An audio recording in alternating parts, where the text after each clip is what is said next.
Hey guys, how's it going? It's your boy M.K.S here, back in another video and another cup of tea.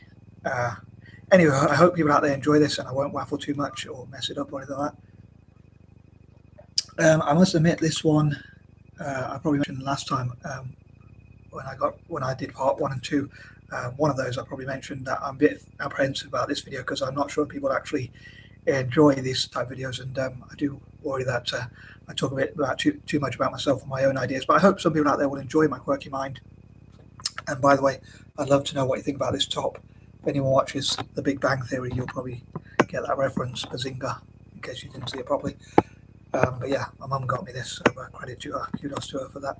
Pretty sure it was my mum. Anyway, but yeah, I hope people out there enjoy it, and as ever, I'd love to read your comments. And if you do enjoy these videos, please let me know. Obviously, it encourages me.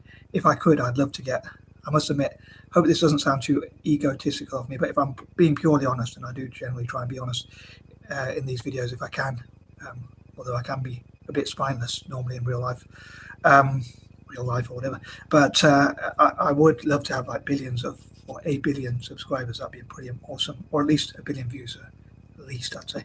Just kidding, but no, I suppose I'd be pretty amazed if I did ever. But I would love to have, like, say, a billion views maybe, or even a billion subscribers if I'm really dreaming. But I know that's probably a pipe dream, but I just thought I'd be honest about that dream.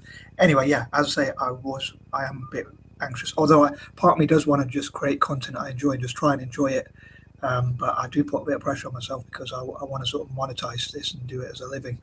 I've got to admit, I don't really want a 9 to 5, I've got to say, and I don't want to be a dog while either, a dog while or unemployed or whatever, if you don't get that term. Or I don't want to resort to crime either. But yeah, I know first world problems, some people might say, like, boohoo, or whatever. I know some people are talking about a YouTuber, a female YouTuber, I think it was, or TikToker or something, who was complaining about her account being closed and saying, having a go at her, saying she'll probably have to get a normal job like everyone else or whatever. So anyway, I hope that doesn't turn people against me, but I do sort of bare my soul or try and be as honest as possible. But again, please let me know as well if you, let's say if you don't like these videos, please let me know. And if you let me know of different content you would like me to cover, like I say, stop talking so much about yourself and talk about something else. But again, I hope people find my weird and quirky, weird and possibly not so wonderful mind, or interesting, or some people might even find it wonderful. Anyway, I'm going to try and stop waffling, I say, and make this video not too long. I know the Facebook version was like quite long, so I'll try and cut it down. So here goes. So number 21, I often make plans to do these. It used to be 3 parts, and I made it even more complex for myself by doing 4-part videos. And I try and make these 4-part videos, and sometimes I forget which ones I've made or which ones I haven't made yet, because I have. As someone asked me, I wonder if you have ADHD because I jump from one point to another. But I kind of wish I had the energy of some people who have ADHD, I suppose. It would be interesting if I did get tested, because I do have so many ideas and I jump from one idea to another, as you probably can tell if you've watched any of my other videos. But another thing, as I mentioned again on my Facebook, is I'd love to remember, as they say, the saying 21 again. So for point number 21, I'd love to remember my ideas about how I came up with this idea, how it's developed over time, how my ideas have changed, and things like that. Number 22. I'll try and cover each point quickly, so it won't be too long, as I say. But I hope to look into what I can change in the future. As I probably mentioned in part 1 and stroke or 2, I'm sort of bearing my soul with this one, but I have this strange mental health problem, which is really hard to explain. But I often mention it to it's almost like a confessional, like Catholics would have a confessional. But I would love to have, a part of me would love to have notebooks like everywhere, like literally everywhere, all around the world, not just even in my own house, or even not just in my own room or even in my own house, but like literally notes, refill pads, receipts, envelopes, anything I can write on or whatever. Anything like paper based. I don't really write so much on, like, say, I don't know, cardboard boxes or things like that. But in terms of, like, if I'm honest, like, there's a part of me, part of my brain, which I struggle to control and enjoy things, and it does stop me from enjoying things, perhaps. And I suppose it does contribute to my depression, so I should probably try and find things change my sort of way of thinking and think more about things I do actually enjoy and how I can enjoy my writing, which is what I was thinking about in the past. And try and think about what I would do to, as I enjoy writing more, not be burdened by it, and just appreciate each writing I get to do. But if people rip, I'm giving a secret here away to potential enemies or whatever. But if I'm honest, if people rip, tear, damage, or whatnot, any writing I do, like some people say, for instance, if they write in a notebook, they could just tear pages out. But me, I like to keep it together a bit like a book. But I know that's quite nuts in a way in terms of keeping so many, because like people might say, where would other people walk? And that's why I want to create. I suppose that's why I want to create negotiations and deals, so I can say to people, I'm only going to keep notebooks where I have permission. So like if the local council where I live, and I don't want to reveal my location where I live right now, or at this moment in time or whatever, but or whatever, like where I live because of health and safety reasons or whatever, in case any nutters online or whatever. I try and avoid those if I can. I'm mad, but not in a. I'm mad in a harmless way, as my dad said. I think the saying is "mad as a box of frogs," and I didn't know what that meant. So I said, "What does that mean?" And he said, "It means you're mad, but you're harmless. You're not someone who hurts other people." But obviously, if I had notes everywhere, that wouldn't be too productive. But yeah, if I only have them where I have permission, and deals and things like that. So I talk about 1, 2, or for 1, or share, like for like. And that kind of thing. So so I have pre-deals or negotiations, so not keeping things where I don't have permission. Talking about the future though, and in terms of changing my ideas and changing things and looking at how I can be flexible and versatile and whatever, and enjoy what I do have rather than what I don't have, rather than think about what I don't have rather, and being disappointed about that. I would love to collaborate with my fellow neurodiverse and possibly even mixed race and other groups of people who have things in common with me or have like-minded thoughts about making the world a better place, improving things and things like that. On that note, number 23, I would love to see how my works, as I call them, writings or whatever, can make the world a better place. But whether that's on paper or online, like how that can, the ideas within those notes, I suppose I sometimes get too attached to the paper themselves, and rather than the actual sort of ideas and how those ideas can be put into practice, hopefully to make the world a better place. Again, I suppose what I mentioned in point number 22, if I had notes like literally everywhere, how would other people be able to walk or move around? How it would get in other people's way, could distract other people and stuff like that. So it's a bit of a dilemma. Like I say, there's part of my brain that has that strange obsession, and I wonder if my dyspraxia does contribute to that or not, because like not knowing different distances and spaces and things like that, and so I don't know if it's just because of my imagination and how my ideas developed and things like that, and wanting to write so many notes. I don't know if it's just something that's personal, or it's a certain mental health problem, or it's a certain thing that's contributed by my own disability, especially dyspraxia. And it's quite a funny one for a dyslexic person, especially one. I had help with my spelling, but in my case, like with my punctuation and my handwriting, if you see my handwriting, you'll probably wonder why I like to write so many. And like how, I suppose the dilemma is, how would I utilize those ideas? How would I get people from Italian football, Celtic FC, and developing nations and things like, and groups like that to like people of colour or White Quarter Six or whatnot to or both those groups to or even disabled people or other disadvantaged groups? How would I get them to understand the writings that I write? Some people might say, actually, my videos, at least people can hopefully understand at least some of as much of what I say as possible, hopefully, whereas my writing will probably take quite a long time to read. Number 24, again, there's only so many hours in the day, there's only so much space and time. So as it's really hard to explain this mental health problem I'm confessing to, perhaps. Part of me thinking like, I shouldn't really say that, because like people will be like, this guy's just nuts, but another part of me likes to be as honest as possible. And I'll say, like, if I see something on TV or I see a room, and I think, just imagine if like there were notes everywhere, how would people able to walk and move and things like that. Number 25, again, that's why one of the reasons why I want to only have things where I have permission, and I want to organize my notes and like look at them, how I can keep them neat, like in storage, like in plastic wallets, in folders, and in shelves, and trying to think what was like cupboards or in shelf stackers and things like that, so how I can store things neatly, and things like that. So again, if you have any tips or anything you want to put in the suggestions, I'd love to read those. And some of my works, if talking about works generally as well, are biased towards like republics and things like that. Number 26, I'd also love to write about, if I'm talking about my works generally, I would love to support former colonies, people from former colonies, and again, people of colour. Number 27, I'd also love to have works like ways to reward people. I'll talk about like 1, 2, or 4, want to share, like for like. So, for instance, if someone said, I want you to share 100 Bibles, let's say, or 1,000 Bibles, or whatever number of Bibles, 10 Bibles, or whatever they wanted me to share, or same with any religion or group, or business cards if they wanted to share a certain amount, or flyers, or leaflets, or websites, or whatever information, whatever number they picked, if they helped me to write that many notes, then notes, as I call them, or works, then I hope to return the deal as fair as possible, which I think hopefully will make me feel better. Again, I think I should look at what I do have, not what I don't have, and hopefully that will improve my mental health, my mental state, my sense of joy, rather than being a miserable old git and things like that.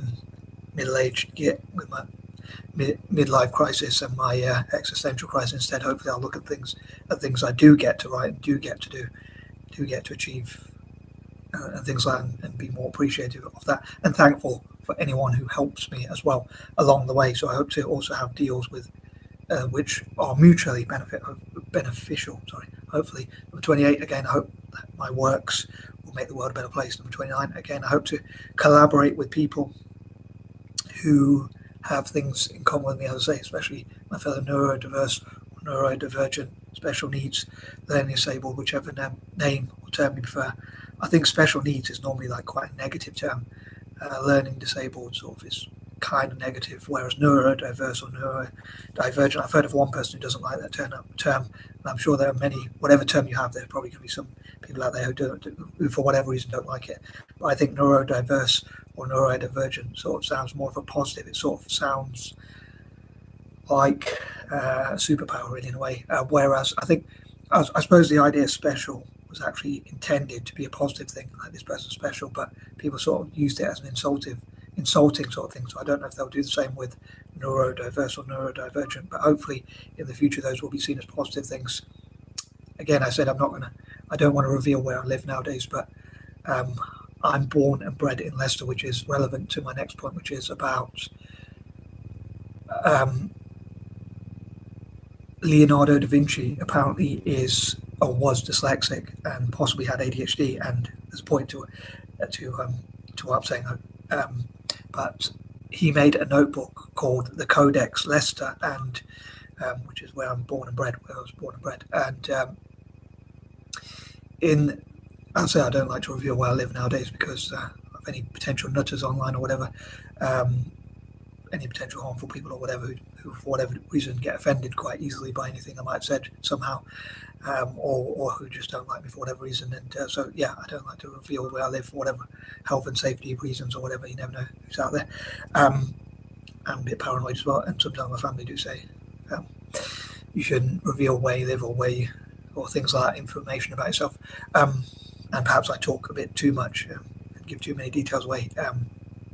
But as I say, since I was born and bred in Leicester, I think it's quite interesting that it's called the Codex Leicester. I don't know why, but I find these strange sort of links to things. I think it's a sort of dyslexic trait, perhaps, where I sort of link things that other people, if you like, normal people, so to speak, if you want to use a non-PC term, or neurotypical people, to put it in a more polite way, would not sort of link together. So I think it's quite interesting, like about the Codex Leicester and the connection with Da Vinci, who made that notebook for the Earl of Leicester, I believe, and how he, I sort of see a strange sort of connection. But in the future, I would love to have, like, because of my hoarding, my mum gave a lot of my notebooks away, so I was very frustrated. That created my existential crisis, where I sort of thought, what's the point of doing things if they don't last or whatever? Because I always like to do things. Unfortunately, like I struggle to do things without seeing an end goal to what I'm doing. So I always want to see there's a method to the madness, I suppose. So there's always something I want to see at the end of what I'm doing. And so, yeah, I thought that created or triggered in me an existential crisis, probably worse than I've ever had before, I think. Yeah, I sort of wondered what's the point of doing anything, what's the point of getting up, or things like that. I'm still trying to overcome that and not give up on things. But I need sort of to know what I do has a purpose and a long-term sort of thing where it's going to benefit either myself or, from a less selfish point of view, feel like other people, or both, preferably, which is even better. Especially the more disadvantaged people. Sorry, trying to get words out probably. Trying to explain it as well as possible. But yeah. So I'd love to have places where I know, like creative rooms and spaces, where I know if I keep things, they're going to be kept there. So I'd love to work with like the Festival of Dyslexic Culture. I think they're based in London. I'd love to learn how to get involved with them and the work they do, and like collaborate with my fellow dyslexics. And I had a notebook where my vision was, I have to like to use this term vision, my long-term vision for that was to have like where I write my ideas on the line paper, but at the front there was like a plain piece of paper, and I would have loved for, or if I could ever find it, if it's not been given away or whatever. And again, I get really frustrated if my stuff gets moved without my permission, or ripped or torn or damaged or anything like that. But yeah, I like to keep it together a bit like a book, I suppose, if you like. But I wanted to collaborate with, and I still would love to do that in the future, like collaborate with the